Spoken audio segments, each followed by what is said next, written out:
do a quick video on this. Radiators coming to the end of the season or the start of the season, wherever you live in the world. But we've got 4 floors in this house, and we've got an oil boiler, but it doesn't matter if you've got a gas one or whatever. But we've got about, I don't know, 10, 11 radiators. The bedroom ones, these ones, got one in the ensuite. Basically, these ones get red hot straight away as soon as the boiler comes on. So I guess these are the first radiators in line, the boiler. And then going downstairs, we've got like a towel rail, and then down further we've got the kitchen. So the radiators at the bottom don't tend to get as hot as the top ones. So I did look into radiator balancing. These radiators have all been put, these two are, well, sorry, this one and the one on the ensuite are brand new radiators, so these aren't blocked, but I've had all the other radiators off. So knowing that the system was clear, not power flush, but basically radiators taken off and pressure washed and then drained, the whole system drained, and bits of the boiler, the heat exchanger taken out, and that kind of flushed out, I knew that there's probably a balancing problem going on. So that means that these radiators are taking all the flow with no restriction, and then obviously the last radiator on the kind of system, which is the one in the lounge, big double radiator, just was getting warm at the top each time the thermostat kicked in, and it just wasn't doing the room properly. So we started looking at this radiator balancing. Now, I don't know if I'm doing a crude one, but the idea is you turn all the lock shields down, these being the lock shields, that being the cat, and here what you want to do is turn it all the way down clockwise and just unturn it a quarter turn anti-clockwise. So that's clockwise all the way down and then quarter of a turn out.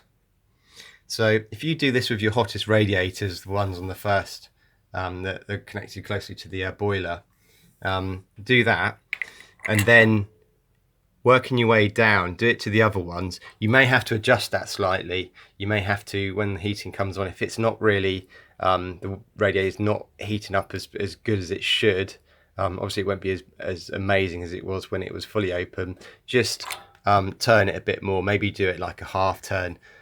Further down in the house, the suggestion is you do a half turn, and then obviously our last radiator, that one was like, that's completely open. So I'm just going to show you something else. Towel rails, brilliant. Look at the size of it though. Look how big this is. This isn't like a normal radiator, they're like slimline, even the doubles. So the amount of water in this radiator is huge. So that got me onto thinking about balancing this.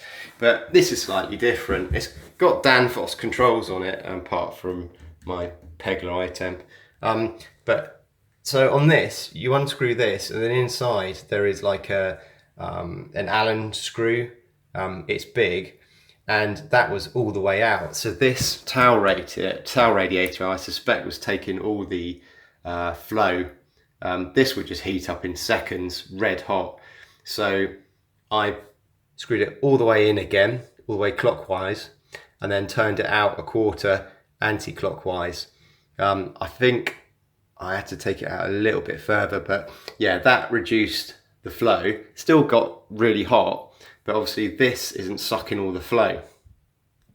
Finally, we got this big bad boy in the lounge. Now this is the one that would just not heat up. It would be lukewarm on the top, and the room just wasn't heating up. Yeah, it's behind a sofa. It's not the best place to have a sofa, but the heat out of it was pretty bad. So there was no flow.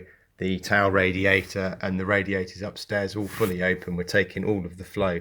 So I can report now that after doing the balancing, so quarter turning and half turning, the flow on this radiator is greatly improved. But again, you need to check and just make sure that your radiators aren't sludged up and there's no blockages. If you've done all that, it's worth doing the balancing. I'll do the balancing anyway. it will, if you have got slight blockages, it will improve the flow anyway. This system's got a MagnaClean connected to it as well to take any of the kind of like sludgy stuff, which works quite well. I've got that in some other videos, but yeah, have a look at radiator balancing. Give it a go yourself. Just keep an eye on the radiators. The radiator nearest to your thermostat. Let's have a look at that one actually. So for us, it's this small one. This has got a thermostatic radiator valve. That dog hasn't got a thermostatic radiator valve. Morning, Peanut. So you shouldn't really have one where the room stat is, but this one's got one, but it's just always fully open. So again, on the lock shield, I pulled that off and then adjusted that all the way down and then a quarter out. And then I did it another quarter, so I think that was on a half. This one needs to make sure this one does work okay. If you are doing balancing, stick with it and check that it's all right. Because if it's not generating enough heat, this will call the boiler to switch on.